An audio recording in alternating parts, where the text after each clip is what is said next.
Good morning and welcome to today's webinar, Telling Your Story with Data. We're excited to have you here and want to remind you that we are recording the webinar, so the video will be available after today's session.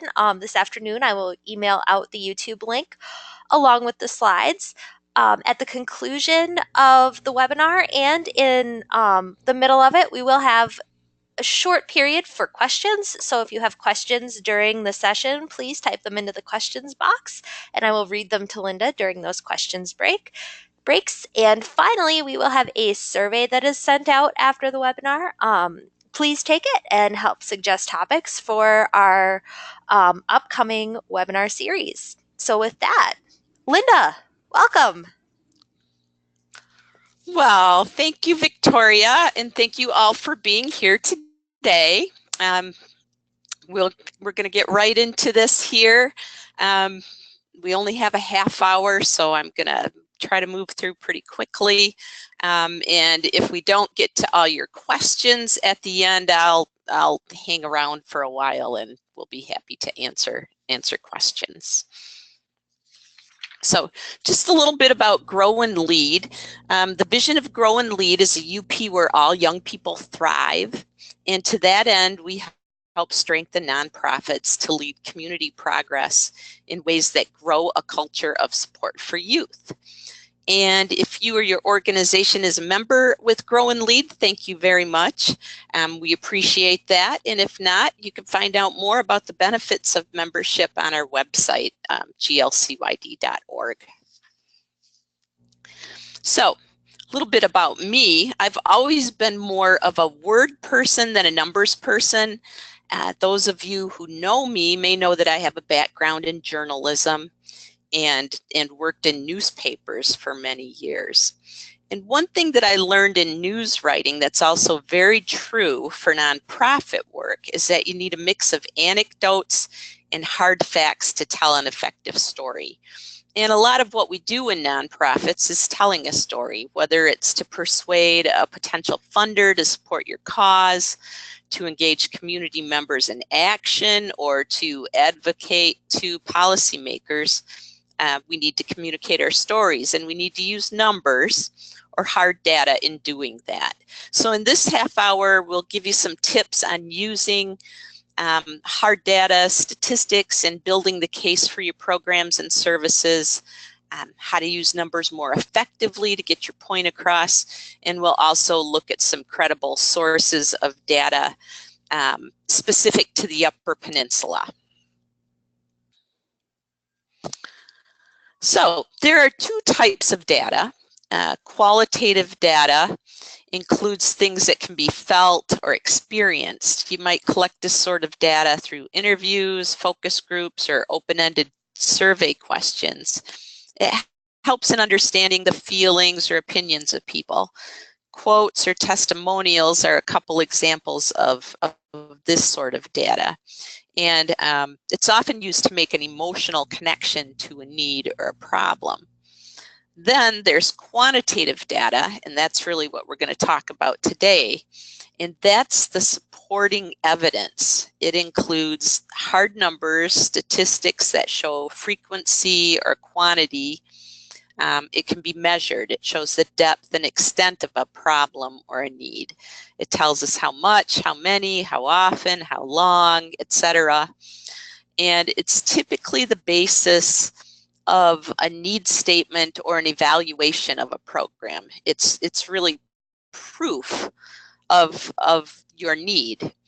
And both types of data are useful, valid, and both play an important role in telling a story. But today, we're going to focus mainly on the role of quantitative data, and we'll leave that qualitative data for another webinar.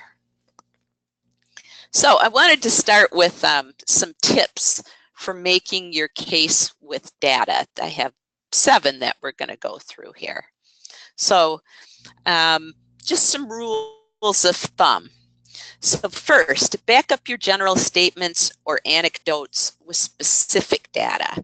For instance, if you're talking about child poverty in your community, look at the numbers that support your statement. So rather than saying something like, many children live in our county, or many children in our county live in poverty, say something like 1 in every 5 children ages 0 to 17 in our county live under the federal poverty level. So, be specific with that.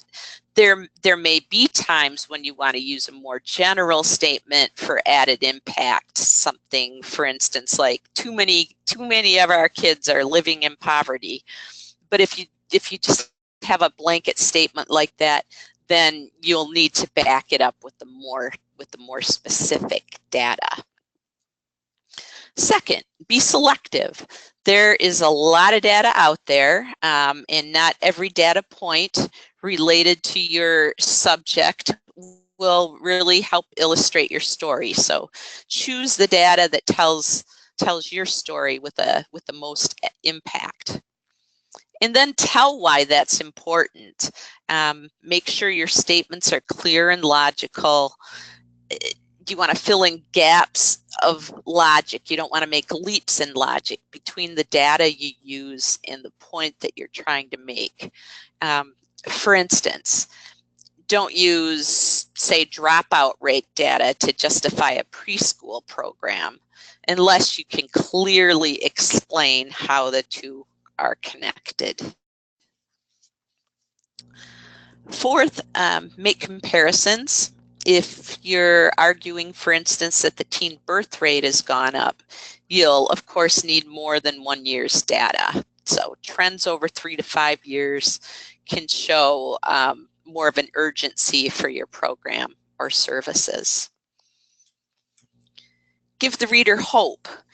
Show not only the need in your community, but also the hope that your program brings as a way to combat the problem.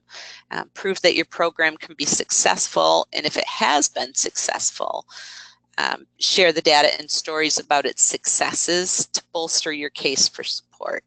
And this is also where your qualitative data, things like quotes and testimonials, can come into play. But again, we'll leave that for another webinar. 6, beware of old data. Of course, you always want to use the most recent data available, but if the most recent data seems old, don't necessarily discard it. Keep in mind that data from government organizations especially often have a time lag, meaning that in 2018, the most recent data may be from 2015, but it can still be useful. And just make sure that you clearly state the year of the data and use a phrase like, most recent year available in the text. And lastly, use reliable sources and cite them. Using reputable, non-biased data sources will increase the validity and the credibility of your statements. So typically, government sources are good, such as the U.S. or Michigan Departments of Education, Centers for Disease Control, Michigan Department of Health and Human Services, etc.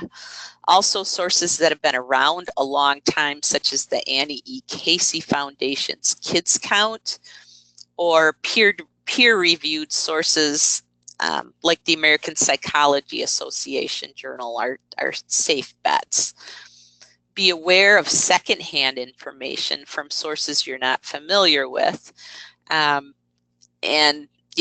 these you can find all over online, but make sure that if you do, make sure that it's cited clearly, and if possible, trace it to its original source. And make sure that when you use the data that you clearly cite the source.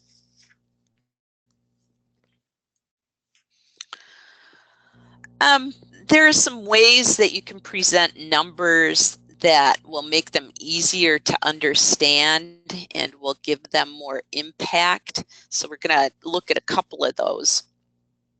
And one of these ways is to use these common words rather than percentages when possible. So It's easier to understand a third of something than to say 31%. So use words like a half, a third, a quarter, a fifth, a majority, which would be greater than 50%, or unanimously, 100 rather than 100%. And it's generally okay to round things off when they're within a percentage point or two. So, if something is 48.5% or 49%, it's okay to say a half. But you can also use words like, nearly, more than, just over, when it is close.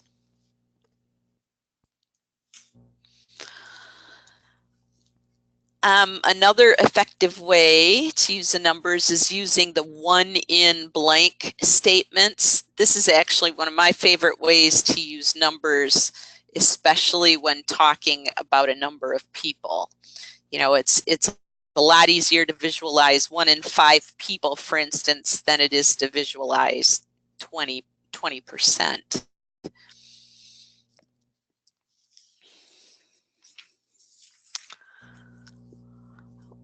Okay, well, we're moving right along here, at a pretty good clip.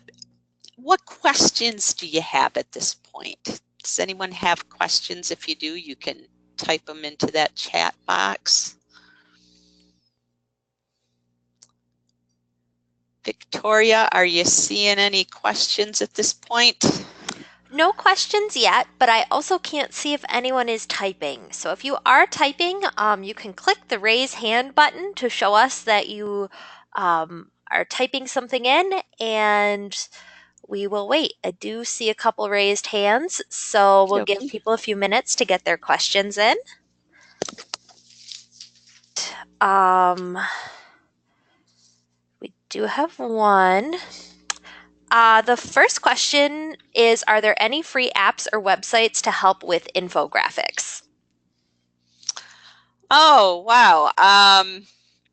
Victoria, you're kind of our marketing guru here. You might be able to answer that better than me. Yeah, I personally use Canva. I absolutely love Canva. It does have an infographic section, so you can go right in and kind of pick a layout or a template to work with, and then plop in your numbers or the graphics you want to use, or change the color scheme to match your brand, whatever it is. And I just helped someone make one for the Be Local Buy Local program here. So I can attach that so people can see an example of what you can do with Canva, but it's just canva.com, and you can set up your free account. Awesome. So Thank next you. question. Ooh, they're coming in. All right.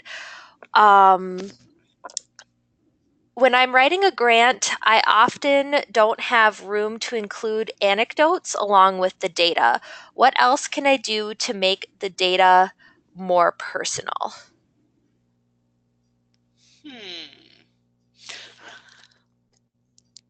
If you don't have an anecdote to make it more personal, again, anytime you can kind of talk less about percentages and more about people, I guess the better. Yeah, and that's a tough one. If you don't have the space to do it, you do need to use, I think it's more important to use that hard data, those numbers. But boy, if you can figure out how to just kind of slip it in there that, we have this many kids or people in our community that are experiencing this problem, that'll help. Not sure if I really answered that question good enough, but yeah, that's kind of a tough one. Space constraints are a real thing. All right. And then we did get a message following up on the free apps or websites. And I've never used this one, but it was recommended by one of our attendees, and it's Venage, Vennage. So definitely we'll be checking that out after today's session. And I'll include that link in the follow-up email as well.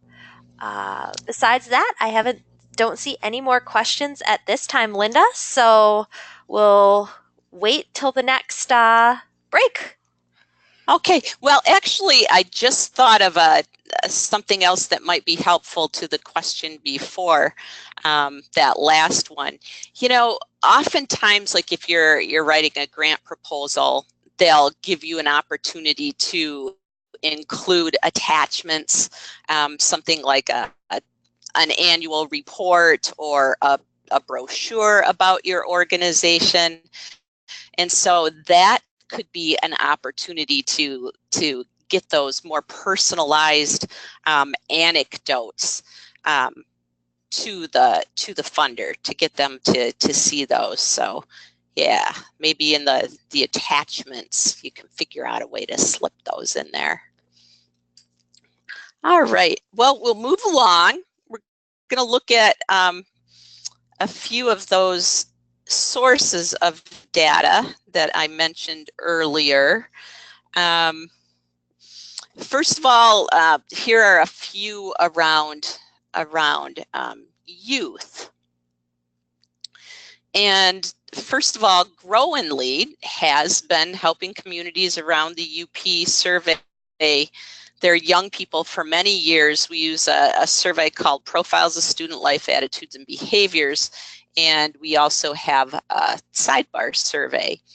So the reports from those surveys are on our website, and they include a multitude of data related to our kids' healthy development. So things like their thriving behaviors, their risk-taking behaviors, also future career plans, internet use and safety, substance use and perceptions, nutrition, weight, and physical activity. So lots of good information there, particularly in Marquette and Alger. We have probably the most data on kids in those two counties going back to 1997, but also many other communities throughout the UP. Another site is Kids Count in Michigan. The Michigan League for Public Policy publishes the Michigan Kids Count data book, and they also have it online each year. And it includes a 2-page profile from every county in Michigan. So if you're not from the UP, you can get data from each of the counties as well. There is a profile for the Upper Peninsula specific. And the data includes indicators, several indicators within the areas of economic security, health, education, and family and community. So definitely a good, reliable source that is updated every year. And then the Kids Count Data Center is a national website, and it's a fabulous resource for rankings, maps, trend graphs by topic, and raw data for over 100 measures of child well-being. And it includes community level data. So you can get data by state and then by county and also by congressional district. And one more is My School Data. That's from the Michigan Department of Education. And it's another treasure trove of information. You'll find information on K-12 public schools, including student counts, graduation, dropout rates, test results, ACT college readiness, and college enrollment. And you can break the data down by school, actual school building, school district, or by the intermediate school district.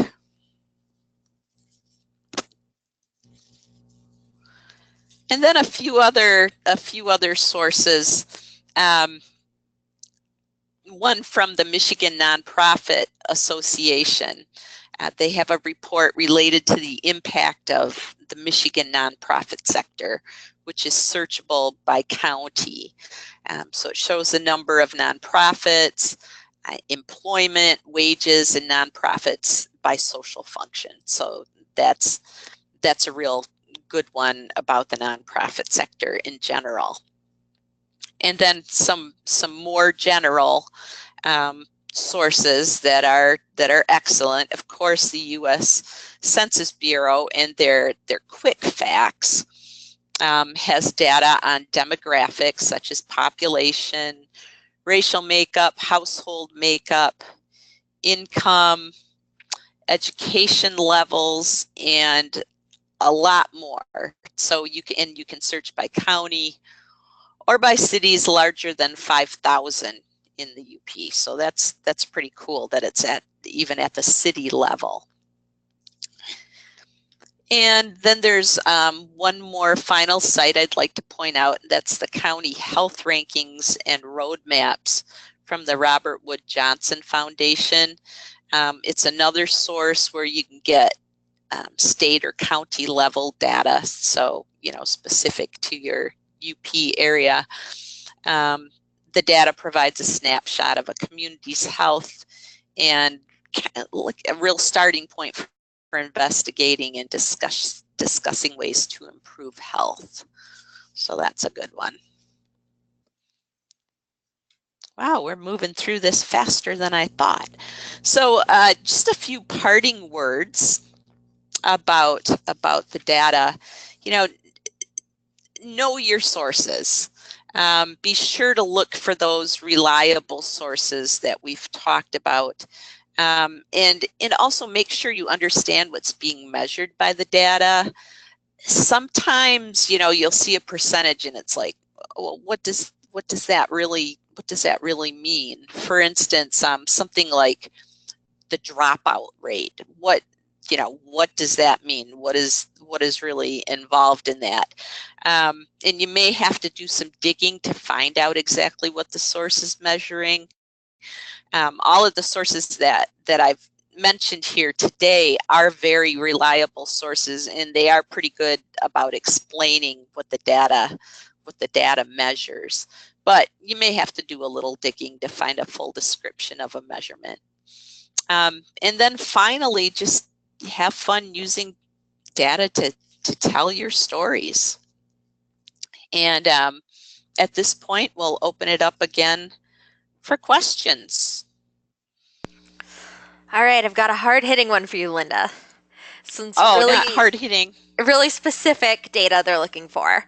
Would you know of any sources in Marquette County for data available on economic impact of an organization or event? Economic impact of an organization or an event? Or an event.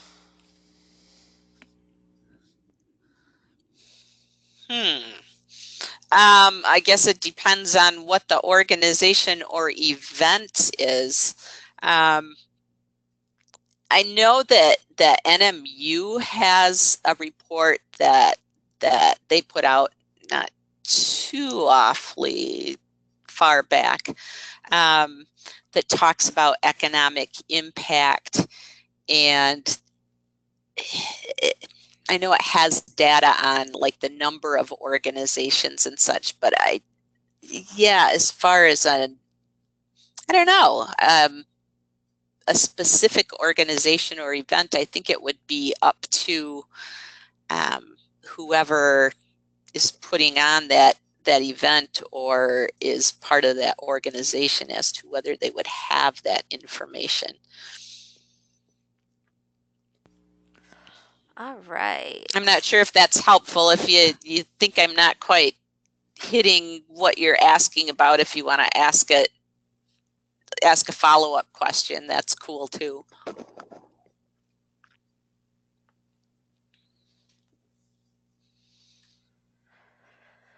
All All right. Anything I'm else? looking to see. All right. So we talked a lot about sources. What about the modes of communication? Are there rules of thumb for using data in channels like social media posts? Hmm. Well, I,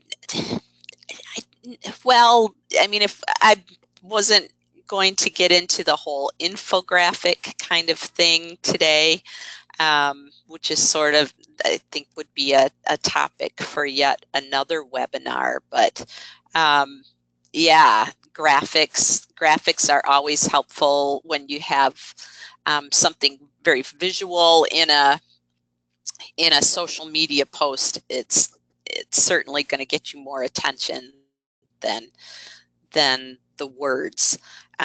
So yeah, whatever you can do to visually kind of spice it up is a good thing. All right.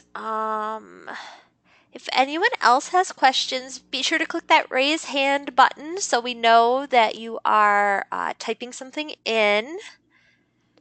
Let's see. Not seeing any raised hands or any new questions.